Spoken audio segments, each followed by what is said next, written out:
Omulungi yakomera ku Under Rose Media yiji nkwaniza onakulala nenkwebaza emirimu gyonna gy'otuusaako engalo mukwano ya subscribe nze neeyanziza nnyo ate atannaba bambi subscribe nga teekako notification bell buli nteekayo video obeera omu kw'abasooka oziraba bannange kuno tekyali kulanga kulala enkambi ya Alienskin yeeyongedde Ebugumu yeeyongedde amaanyi nga bw'olaba omwana muwala Felicita yakubyemu akayimba kalungi nnyo ng'ayogerako ebyo byonna ebyaliwo ng'omwana wa ghetto bwali ow'amaanyi ate era ne Alienskin naye yeeyongedde tukakasa nti ekivvulu kyo kyakubeerayo tubadde tulina okubuusabuusa oba abantu alabadde babuusabuusa nti kirabika olunaku olunaaba lunaatera okutuuka ajja kisazaamu kubanga lwe lunaku munne lwayinako ekivvulu naye ayongedde okutuuza bannamawulire ne sources zonna ziraga ne management bonna balaga nti ekivvulu kyakubeerayo mpozi ne mwana mulenzi Pallaso naye avuddeyo ne yeeyongera okulabula Alienskin nti bino si bya bubanda bwa TikTok na Facebook wabula bya Rio era atambula nju ku nju agenda mu bawagizi be ng'abakoowola okujja mu kivvulu kye kale kirabika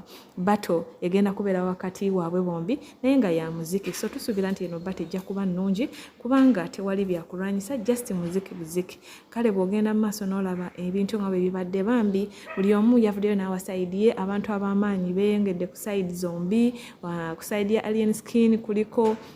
omunene Katolu Bwama kuliko abantu bangi nga bonoolaba Bukenya naye yamuwagidde eri side naye eriyo ab'amaanyi bangi so kwegamba bato yo weeri wakati wawe nga ya muziki ku lunaku olw'omwenda John ate waliyo n'abantu abavuddeyo ne bawa endowooza yaabwe nga Kasuku naye yavuddeyo n'awa endowooza ye awo ne bamuyisaamu waliwo n'amulangidde nti anaatera okufa era amugambye ntalina lukusa lwogera ku Alienskin bambi ne Pheobe naye yavaayo gye buvuddeko jo n'ayogera nti Alienskin teyandikoze ekyo yandisonyiye munne kubanga munne yabadde amwetondedde n'atateekawo kivvulu ku lunaku lwe lumu nga bw'ali omunnaddiini naye abaana bavuddeyo ne bamusabula nga bagamba talina lukusa lwogera ku Alienskin si ye pulezidenti ow'amaanyi nga bw'ogenda obbiwulira mukwano ate gwe obadde okimanyi mbu champion gudu ali famous oba amanyikiddwa okusinga vice president wa Uganda byonna mu vidiyo zino kankuteereyo mukwano obeere ng'ozirabako neeyanziza nnyo mukama kunkumire beera bulungi bye bino si bya bubanda bwa Facebook na TikTok no bino bya real life real music real vibe ntambuza bigere abadda neetaaga mikwano gyange mwena gye muli I love you, you come see me right now. Looks like we walk into the Gully Road activation love fest doesn't matter what love fest look go that's where we going baby. Doesn't matter, nobody but me. That's what it is. That's the mission. That's the freaking mission.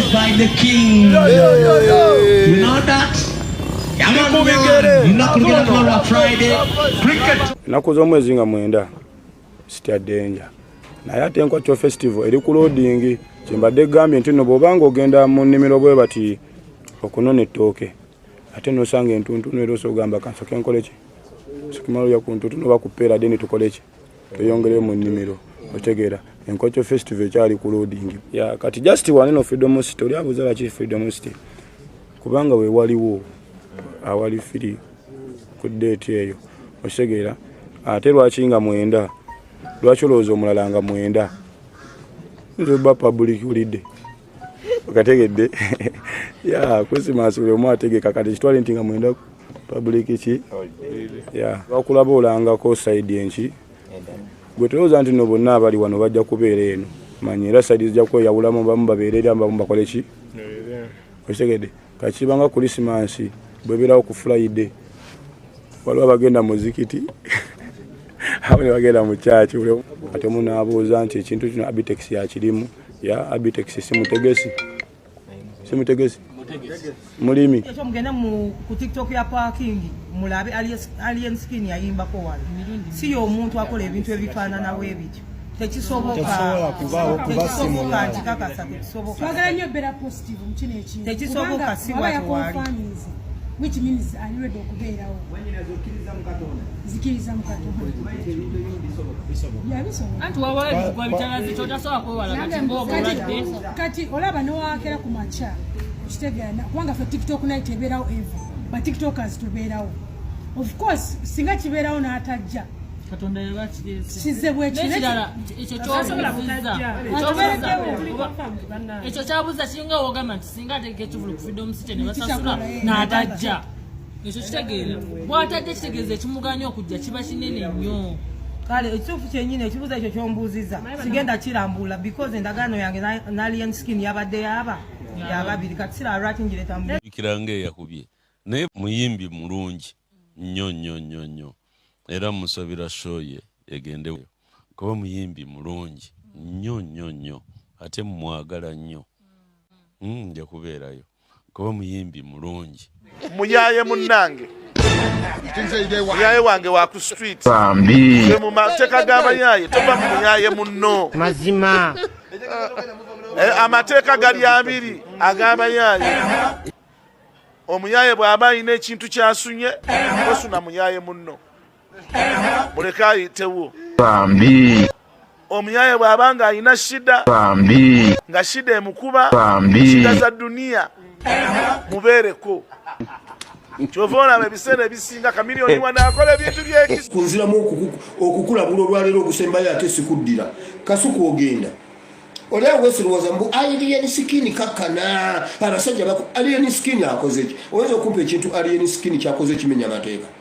Kasuku gavumenti ate Kasuku olowooza NRM enkwagala weewaawo waliwo omunene agenda okukuba akatayimbwa ate agenda okukuba akatayimbwa otambula naye mukwano gwonna kansirike weewaawo Kasuku agenda kutemulwa butemulwa andi si biseera bya waggulu byawala nnyo okuva kati ayinza okuba nga ali mu 40 days ng'azitambuddeko mbabuuliridde wano weewaawo Kasuku nkubuulira mazima wenajja ituli wenkujje wenajja Alienskin wenkujje nagamba Alienskin va ku pikipiki abasajja bakunoonya ne bamukuba empi wenajja Alienskin wenkujje nkubuulidde n'ebigere mumuteremu ebibogaboga n'ebinyanya mu kiwe kirya nti kifa kulya nekirya nekibwegera nekifuuwa nekirowooza mbu kyalinnye ebbeeyi toyina bbeeyi gye waalinnye bantu bakoze obwa pulezidenta myaka 10-15 bazahara toto genda obalabe naye tebamala gamanyiira bantu nga ggwe olaba nabo tubazikiza kasita bagezaako okwaka wakalinnye olengejja oyagala weefuulemu kati omulimu ogutegeera nnyo buli nsonga eyitawo oyina ojjoogerako gwani agamba Alienskin mbu tasaanidde kola kivulu gwani amugamba gwe ngaani nga n'abategeera okusinga basirise ne bamuleka beemala eggoga zino ensonga mukwano si za bwakadaama kukuuta toyi nti oyina experience emyaka gye wamala mu bwakadaama ne ku TV tonnagimalayo naye oyagala weefuule mbu kati obwakadaama obumanyi nnyo n'obwa TV obutegeera nnyo tomanyi ne bayingira mu studio bakukwatirira ale teeka nkube gwe Pheobe teri mukazi alya mbizi n'abanga ategeera kati Alienskin gwogerako omumanyi ye yava ggwe naye bakusimbemu sigino oziwulire bakasukire sigino oziwulire ggwe butivi bwokwako buveeko lwaki muzungira ku bantu teri mukazi alya mbizi n'abanga ategeera kuba Pheobe agamba amatamago gonna gakulaga owuta embizi ng'ombola okola obwa pulezidenta olwobagane bu Pheobe yakuba nnyo ku mativi sinika ebinnyo okiddangamu aleega amatama alagamu tuli ku bantu bategeera tuli ku bayimbi tuli ku bantu naawulira Uganda yonna yeefudde zi alien zajjudde Uganda kuba sigino zayambuka dda mu bwengula kati zikomyewo aye naawe oli mutumanyiiralo naawe tukwogereko totumalaako mirembe mukwano ne mu bapulezidenta nze sikubala totumalaako mirembe aleega amatama. Good morning, my beautiful people. Hope mwasuze bulungi. Buno obubaka bwange no bugenda eri Pheobe. Pheobe, engeri gy'otalina qualifications zikozesa ku TV oba na ku radio, in mass communication, in journalism, nga awo ku mulimu wooli oliwo because of the fame and God's favor. Bikwate bulungi ebiri byenjogeddeko. Temulimu kigambo education because as you narrate you say you were senior 4 vacist oba because ebitya oba senior 6 or senior 4 if I'm not mistaken. you never attended any universal institute or higher institute of learning okubeerawo ku mulimu gw'oli kitwale nti ne Alienskin kyekimu mukwano wobanga tayimu y'omuntu etuuse ey'okusituka let that person shine lwaki muli bannaddiini naye ng'emitima gyanzikiza eddiini etuyambiddewa era etukozeeko kiba mikwano opreachinga ddiini bati omutima gwanzikiza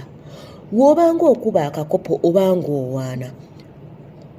sit talk your side so that abantu bajja ku side yo toletanga nnyo opinions where you want to be the subject oba otegeere eno generation buli omu ategeera kiki oba kyayagala tegeera ffe abaana abakulidde mu ghetto abakulidde mu mbeera y'omuntu owa wansi we tulaba omuntu owa wansi ng'ashayinize we be happy we say bravo bravo kitegeera because God has raised that person from zero to something that we are seeing right now mukwano marketing wagisomera wa sales wabisomera wa business administration zoliko zotundiramu amataka wabisoma wa just because of fame that's why in that program okay n'abantu abakuwa ku mirimu wabalaga ku mpapula ez'obuyigirize which is no so mukwano let Alienskin shine tuula wansi fa ku mulimu gwo osirike kubira bawo Pallaso bulango fa bakubira Alienskin katugende maaso mukwano sirika n'okusirika oswala tuola ate wansi ojjuki olabe just ebigambo bye yakugambye ebigambo nga bya makulu nnyo nti okusinzira nti nejo olitolina kapapula kakozesaayo ye alien walabyeko interview eri mu ndongo nti kati omala ku registeringa wano n'oyogera kino nakiri no mukwano nga gyoli nti tewakola interview ya mpapula ate wano mu music tewali wadde ka interview akafuufufu lyoni gudo ettutumu lyalina lisinga erya vice president of Uganda towakana nkugambye osobola okusisinkana bannayuganda abawera ng'obabuuza who is the vice president of Uganda naye nga tasobola kuwa linnya ttuufu lya vice president nga naye g'omubuuza who is gudo yani ng'akuddamu buzzi na koodi nti